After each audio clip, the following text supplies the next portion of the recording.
ऐसे कई स्कूल थे जो हमने खामोशी से आइडेंटिफाई किए हैं। इसका आपके महाराष्ट्र इंस्टीट्यूट ने भी काफी साथ दिया था जी। उसमें। जिला परिषद का मैं आपको पूरे यकीन से बोल रहा हूँ कि इसमें जिला परिषद के जो ऑफिसर्स है वो पूरे धड़ल्ले से इसमें इन्वॉल्व है, उनको उनका हिस्सा भी जा रहा है। बहुत से स्कूल ऐसे हैं जिसमें जिला परिषद के ऑफिसर्स उसमें पार्टनर है स्कूल जी। में। अगर हर स्कूल में पीटीए बन जाए तो इससे ये जो करप्शन आप बता रहे हो रहा है, इस पे कितना फर्क पड़ेगा? निवेदन तक ही क्यों महदूद रह जाती है? उसके आगे कुछ बड़े आंदोलन क्यों नहीं हो रहे आपकी तरफ से या आपकी पार्टी की तरफ से? अलीगढ़ मुस्लिम मुस्लिम जी यूनिवर्सिटी जी जी कुछ वक्त पहले, जैसा कि मैं देखा हूँ, जी आप जी उस पे भी कुछ वर्क जी किए जी थे। जी जी वो वर्क भी अधूरा रह गया। उसके अलावा भी आपकी एक मुहिम चालू थी इमाम मौजम कॉलोनी को जी जी लेकर। जी इस मुहिम को लेकर शहर के अंदर बहुत लोगों की अलग अलग राय है, जी बहुत लोग आपके खिलाफ में भी है इस पे जी कि आपने इसके अंदर पैसा कमाने के लिए लोगों के फॉर्म जमा किए और आपने वो पैसे खाकर बैठ गए। Preview. आप सभी का स्वागत है महाराष्ट्र न्यूज में। जैसा आप जानते हैं, एजुकेशन को लेकर आज का जो माहौल हो गया है, जो हमारे देश में जिस तरह के हालात चल रहे हैं, छोटे छोटे बच्चों के साथ जातिवाद को लेकर, एक दूसरे के धर्म को लेकर बहुत सी चीजें हो रही है। जैसा आपने हमारी पिछली रिपोर्ट्स में भी देखा होगा, वंचित बहुजन आघाड़ी से हमारे जलीस अहमद सर, जो एजुकेशन को लेकर काफी एक्टिव रहते हैं हमारे शहर औरंगाबाद में, तो उनसे आज हमारी खास मुलाकात है और उनसे जानने की कोशिश करते हैं कि जिस तरह का ये माहौल किया जा रहा है, जिस तरह शहर के हालात हो गए या हमारे मुल्क के हालात है, उस पर आज हम इनसे थोड़ी चर्चा करते हैं और जानते हैं कि जलीस अहमद एजुकेशन फील्ड में आगे क्या करने वाले हैं और अभी इनकी क्या कार्रवाई चालू है। सर, आपका स्वागत है महाराष्ट्र न्यूज टुडे में। जी शुक्रिया। जलीस भाई, जैसा मैं अभी बताया, एजुकेशन को लेकर हमारे मुल्क में जी छोटे छोटे बच्चों के साथ जातिवाद का एक मामला बहुत ज्यादा सामने आ रहा है। पिछले दिनों एमपी का था, अभी एक और आया है दिल्ली वाला जी। तो इस पर ये चीज कैसी हो रही है? इससे बच्चों के जहन पर क्या असर होगा? देखिए, ये जो अभी जो हो रहा है ये माहौल बड़ा तकलीफदा है। अभी यूपी में मुजफ्फरनगर में जो बच्चे के साथ हुआ, मुस्लिम बच्चे के साथ, जी। उसके बाद अभी दिल्ली में हुआ एक रिसेंट आज ही न्यूज आई कि मुस्लिम बच्चा इसको बोले, इसके टीचर ने कही कि आप पाकिस्तान क्यों नहीं चले जाते। तो ये मैसेज क्या देना चाह रहे, और ये मुल्क को मुल्क का जो सेकुलरिज्म ढांचा है, यहाँ का जो आइन है, ये किस तरफ ले जा रहे हैं, ये बड़ी खौफनाक, दिल को दहला देने वाली बात है। और ये तमाम चीजें देखिए, राइट टू एजुकेशन जो एक्ट है उसका कंपलसरी, उसको सख्ती से अगर उसका निफाज होगा तो ये सारी हरकतें नहीं होंगी। स्कूल की आप जब परमिशन देते हैं तो उसका क्राइटेरिया है, उसके लिए ग्राउंड चाहिए, उसके लिए रूम चाहिए, उसके लिए काबिल असातिज़ा चाहिए, उसके लिए काबिल टीचर चाहिए, और उसी लिहाज से आपकी जो स्ट्रेंथ होती है आपके बच्चों की, उसके हिसाब से आपका स्कूल का एक स्ट्रक्चर चाहिए। ये सारी चीजें होने के बाद भी स्कूल को परमिशन मिलती है, और स्कूल जब आप शुरू करते हैं तो no profit no loss business है, टोटल ये खिदमत खल्क है, सामाजिक काम है। लेकिन आप देख रहे हैं कि एजुकेशन के नाम पर लोग जो है किस कदर लोगों को, पेरेंट्स को लूटा जा रहा है। एक स्कूल है, उसकी ब्रांच 1 से 2, 2 से 3, 3 से 4, और जैसा कि ग्रुप ऑफ कंपनीज के जैसे ग्रुप ऑफ स्कूल्स हो गया कुछ। जब ये काम सोशल काम है तो भाई ग्रुप ऑफ स्कूल्स कैसा होते हैं। बहरहाल मेरा बोलना ये है कि एजुकेशन के स्कूल खोलने के लिए जो क्राइटेरिया है उस पर सख्ती से अमल किया जाए, उसके बाद स्कूल जो है परमिशन देनी चाहिए स्कूल की। अभी मेरे सर्वे में आया है कि 2-2 रूम के जो है स्कूल, छोटे छोटे जो है, अपने पान की टपरी जैसा आता है स्टॉल के तरह, छोटे मोटे किराना जैसा घरों में खोलते हैं, वैसे स्कूल के दरबों में जो है स्कूल शुरू हो गया है। और वहां पर आपको हैरत होगी यहाँ पे कि 10वीं और 12वीं तक जो है 2 क्लास में क्लासेस हो रही है। अच्छा, एक ही क्लास में 2 क्लास कराई जाती है? 2 क्लास में 12वीं तक जो है, नहीं उसमें तक 12वीं तक है, बच्चों को 10वीं में भी है, 12वीं के बच्चे एग्जाम दे रहे हैं उसमें, और उसको 1ली से 12वीं तक तो 2 क्लास में स्कूल कैसा चल रहा, 1st to 12th। तो ये कहाँ का मामला है? ये हमारे शहर का मामला ये है? हमारे शहर का मामला है। वो शहर के बहुत सारे स्कूल हैं यहाँ पर। अभी आपको बोलता हूँ, मैं एक स्कूल में हम गए थे अभी पिछले वक्त ही, हमारे दोस्त का मसला आया था। जालान नगर में एक है स्कूल, वो क्या है, लिटिल वंडर नाम है उसका। अच्छा। 2-3 मुश्किल से क्लासेस होंगी वहां पे, 10वीं की भी 12वीं की भी, और उसका ये हाल है कि वो स्कूल की परमिशन नहीं है, बगैर परमिशन की बोर्ड लगा दिए मोहतरमा ने। और उसके बाद जो है किसी और स्कूल की परमिशन ली हुई है, उसकी ब्रांच यहाँ खोले और उसकी जिला परिषद को इंफॉर्मेशन नहीं दिए है ना, और अपना स्कूल शुरू कर दिए। अभी हमको पता चला है कि ये साल उन्होंने स्कूल का नाम बदल के कुछ और स्कूल हो गया नाम कुछ। तो ये चल क्या रहा है, ऐसे कई स्कूल थे जो हमने खामोशी से आइडेंटिफाई किए हैं, हमारी टीम ने जाके आइडेंटिफाई की है। पिछले वक्त हमारा जो जो अब टीसी का जो मामला चला था फीस का, आपके महाराष्ट्र इंस्टीट्यूट ने भी काफी साथ दिया था उसमें, वो किए थे। तो इस वक्त भी हम लोगों ने जो है ऐसे स्कूल आइडेंटिफाई किए हैं जो जिसको किसी किस्म की परमिशन नहीं है, लेकिन वो जो है धड़ल्ले से स्कूल चला रहे हैं। और इस कदर एटीट्यूड उनका खतरनाक है वो लोगों का वहां पे, कि वो सीधे से पेरेंट्स को खड़े नहीं कर रहे, सीधे से बात नहीं कर रहे हैं। सर ये स्कूल्स की जो बिना परमिशन की आप बात कर रहे हैं, तो अभी जो हमारा डिजिटल इंडिया हुआ है जी उसमें हर एक बच्चे का डेटा ऑनलाइन सेव हो रहा है जी जैसा बच्चे का एडमिशन है उसका आधार कार्ड है, उसके अकाउंट्स वगैरह बनता है, सभी चीजें ऑनलाइन होती है, स्कूल का भी डेटा पूरा ऑनलाइन होता है। तो ये किस तरीके से चला रहे हैं फिर, ये कैसा पॉसिबल है ये काम होना कि इलीगल स्कूल चला रहे हर साल नाम बदल रही है? देखिए साहब भाई, आपने एक स्कूल खोला है या मैंने XYZ का नाम का खोला, पेरेंट्स जो है और टीचर पेरेंट्स जो है मासूम होते हैं, वो बोलते हैं कि नहीं भाई ये साहब ने एक नाम से खोले, वो नाम से स्कूल होगा। जब इनका बच्चा मैट्रिक में आता है या किसी वजह से ये 6, 7, 8 स्टैंडर्ड में आने के बाद जब TCA मांगते हैं, तो इनको पता चलता है कि ये स्कूल हमारा बच्चा वहां नहीं है, वो तो किसी और स्कूल में है कुछ। मतलब वो दूसरे स्कूल में जाता है, दूसरा स्कूल भी बोलता है कि भाई नहीं है मेरे पास लॉगिन ID वगैरह, इनका जो है वो तीसरे स्कूल का है। मेरे पास ऐसे बहुत से केस आए, जब मैंने इनको सख्ती से निपटा तो फिर मेरे को ये पूरा सिस्टम का पर्दाफाश हुआ ये है कि एजुकेशन में किस किस्म के जो है ये एजुकेशन माफिया अपने यहाँ कारोबार चला रहे हैं, और इसको दीमक की तरह इन्होंने पूरा खोखला कर दिया एजुकेशन सिस्टम को। तो इसमें आगे आपकी क्या कार्रवाई रहेगी? हमारी आगे कार्रवाई ये है कि जिला परिषद को हम जिला परिषद के पास जाकर हम जो स्कूल को औरंगाबाद के शहर और पूरे तालुका जिले में जो स्कूल की परमिशन है वो लिस्ट लेंगे, उसके बाद टैली करेंगे, और जो स्कूल बगैर परमिशन के चल रहे हैं को खाली नॉमिनल चल रहे हैं उनको हमारी टीम जाके सख्ती से उनके कार्रवाई करने लगाएंगी। इसमें जिला परिषद का मैं आपको पूरे यकीन से बोल रहा हूँ कि इसमें जिला परिषद के जो ऑफिसर्स है वो पूरे धड़ल्ले से इसमें इन्वॉल्व है, उनको उनका हिस्सा भी जा रहा है। बहुत से स्कूल ऐसे हैं जिसमें जिला परिषद के ऑफिसर्स उसमें पार्टनर है स्कूलों में। अभी कितना बड़ा स्कैम हो सकता है? ये करोड़ों का अरबों का जो स्कैम है ये, जो लोग इसकी और लोगों की पेरेंट्स की मजबूरी का फायदा उठाया जा रहा है। बच्चों के बच्चे बोलते हैं तुम्हारे आपके हमारे भी बच्चे, हम बोलते हैं अरे यार जाने दो ना एजुकेशन। ये जाने जो लफ्ज है ये महंगा पड़ रहा है, जाने मत दीजिए। आपके चैनल के माध्यम से तमाम पेरेंट्स को बोल रहा कि जाने मत दीजिए। जाने देने में आज हम ये हालत पे आ गए हैं कि स्कूल वाले जैसा बोल रहे हैं वैसा हम आज जो है करने को तैयार है, उनके इशारों पर चलने को हम तैयार हैं। तो राइट टू एजुकेशन जो एक्ट है उस पर पूरी तरह जब तक निफाज नहीं होगा, ये तहरीक हम इसलिए शुरू करे हैं कि जो देखिए स्टेट और सेंट्रल गवर्नमेंट तो वो उनकी स्कीम देती है, लेकिन उसकी स्कीम पे इम्प्लीमेंट नहीं होता। उनके इम्प्लीमेंट करने के लिए हमारा मकसद ये है कि उसको इम्प्लीमेंट करा के हम ग्राउंड पे उतर के, मैदान में उतर कर वो उसको नाफिज करने के लिए हम कोशिश कर रहे हैं।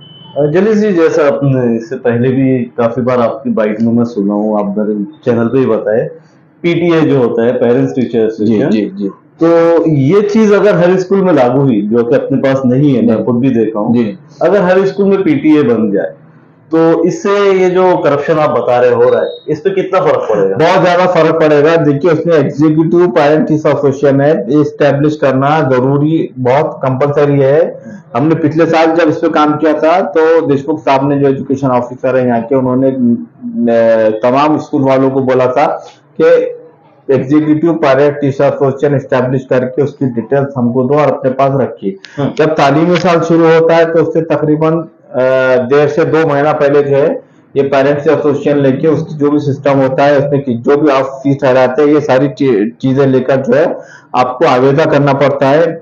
इसके बाहर जो अपना गेट होता है स्कूल का, उसके बाहर एक बोर्ड लगाना पड़ता है। हमने मेमोरेंडम में भी दिया है कि बड़े जो है हुस्न वर्ड्स में अक्षरों में जो है पेरेंट्स एसोसिएशन का जो है आप बोर्ड लगाइए, उसमें उनकी जो डेसिग्नेशन है वो दीजिए, और उसके बाद जो है आपका स्कूल का नाम, स्कूल का रजिस्ट्रेशन नंबर, जो आईडी वगैरह होती है वो सारी चीजें लिखना जरूरी है। लेकिन इस पे हमको कंटिन्यू काम करना पड़ेगा, क्योंकि ये गंदी आदत स्कूल वालों को पड़ चुकी है। जो हो रहा चलने दीजिए, सब ले दे के मामला चल रहा है, उसमें परेशानी साहब भाई आपको, मुझे और जो हमारे भाई बहन ये चैनल देख रहे हैं, इन सबको हम आए दिन जो है इसका परेशानी हमको उठाना पड़ रहा है एजुकेशन को लेकर। जलील भाई, जैसा आप अभी बताए उससे एक बात कर रही है कि आपने बताया कि ये लड़ाई को हमको कंटिन्यू लड़ना है। जी अक्सर देखा जाता है कि आप जो भी चीज इसके खिलाफ होती है आप निवेदन देते हैं, जी उस पर आप कार्रवाई करते हैं, पर सर ये चीज निवेदन तक ही क्यों महदूद रह जाती है? उसके आगे कुछ बड़े आंदोलन क्यों नहीं हो रहे आपकी तरफ से या आपकी पार्टी की तरफ से? देखिए, बड़े आंदोलन हमने तो बहुत सारे लोगों को यहाँ पर बैठ के फीस माफ कराए, उनकी जो है हमने टीसी दिलवाए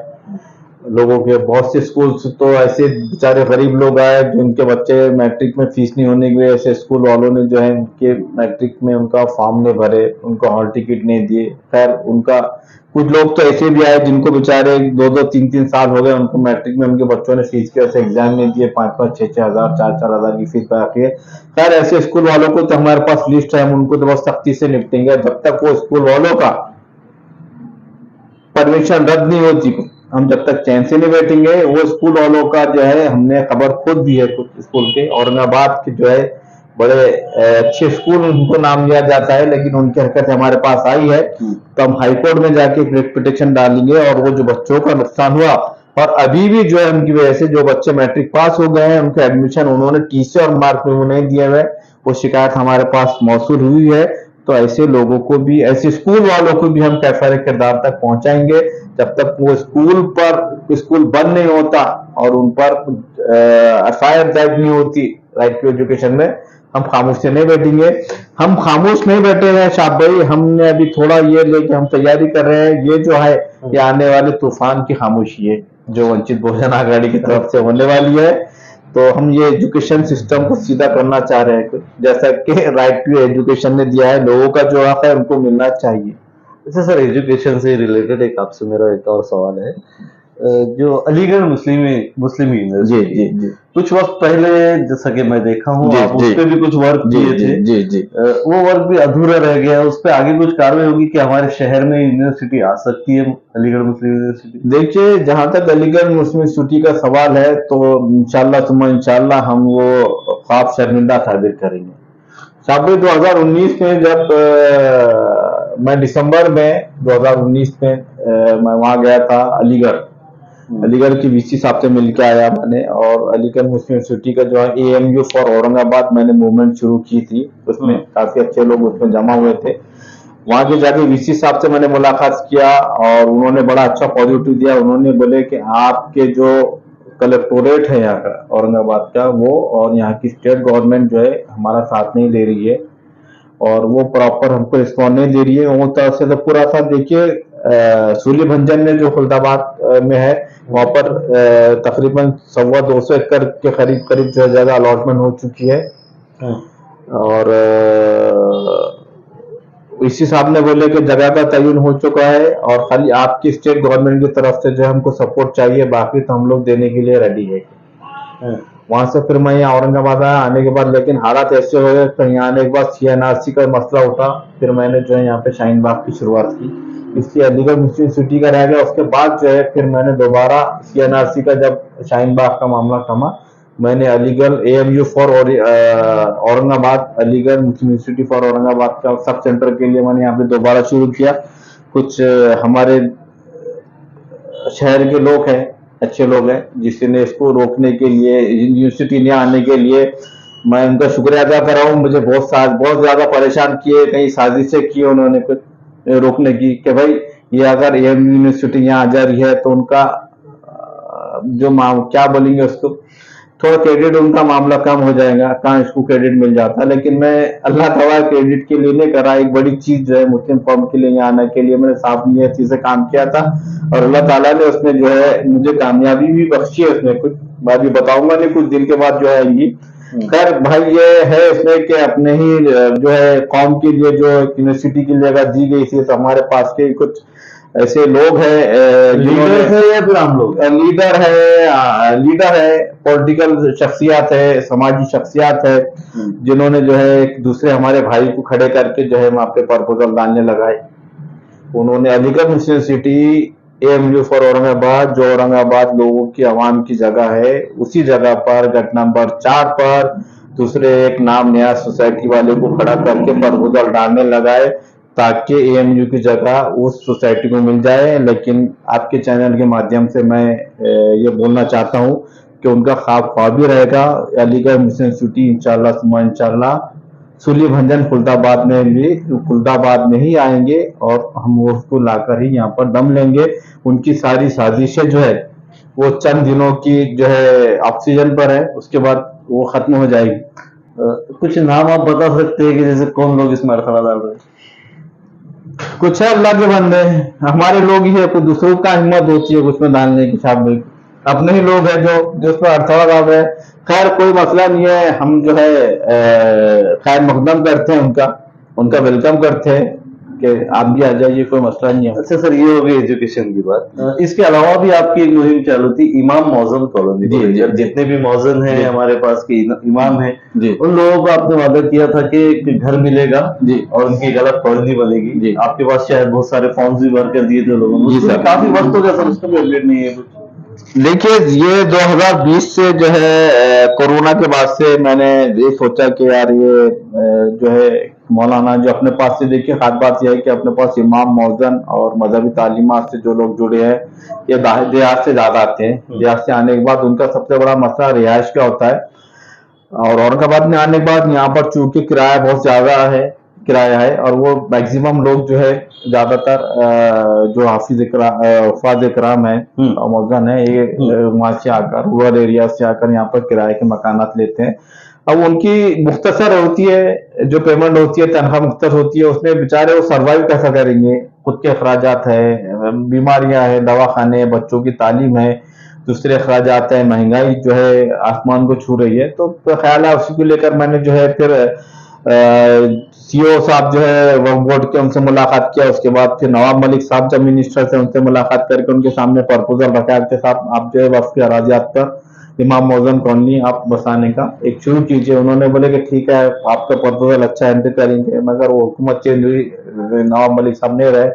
उसके बाद फिर मैंने ये सोचा कि यार ये मेमोरेंडम देने से अच्छा है कि हम ये वो करके जो है हम ये एक प्रपोजल दाखिल कर देंगे वक्फ बोर्ड में और हम लोग इंशाल्लाह अलाउट करेंगे। तो इंशाल्लाह जो है ये 2023 में पूरी अल्लाह ताला से उम्मीद है मुझे, अल्लाह ताला की जात से, कि 2023 के दिसंबर से पहले जो है हमको जगह वक्फ बोर्ड से हम अलाउट करा लेंगे और वहां पर जो है इमाम मौजम कॉलोनी का हमारा बसाने का जो है वहां पर इरादा है। फिलहाल तो हम जो है अभी हम जमीन हासिल करेंगे, जमीन हासिल करने के बाद फिर वहां पर मकानात तामीर करने का दूसरा मरहला होगा। इतना आसान है जमीन हासिल करना, पॉसिबिलिटी है उसके अंदर? आपको लेकर, आपकी इस मुहिम को लेकर शहर के अंदर बहुत लोगों की अलग अलग राय है, बहुत लोग आपके खिलाफ में भी है इस पे जी कि आपने इसके अंदर पैसा कमाने के लिए लोगों के फॉर्म जमा किए और आपने पैसे खाकर बैठ गए। भाई मैंने कितने हजार कितने लाख पैसे लिया है ये लोगों को जानते हैं। जिसने मुझसे फॉर्म ले गया है उन्हें पता है कि मैंने उसके लिए कितना चार्ज किया, कितने हजार, कितने लाख और कितने करोड़ मैंने बनाए हैं कुछ। मतलब देखिए, अगर इसमें मैं इमाम मौजम को लेकर अल्लाह के मतलब हुफाज इकराम को लेकर अगर मैं धोखाधड़ी कर रहा हूं, उनको बेवकूफ बना रहा हूं, तो मैं सीधे सीधा मेरे हाथ से मेरी दुनिया और आखिरत दोनों खराब कर रहा हूं।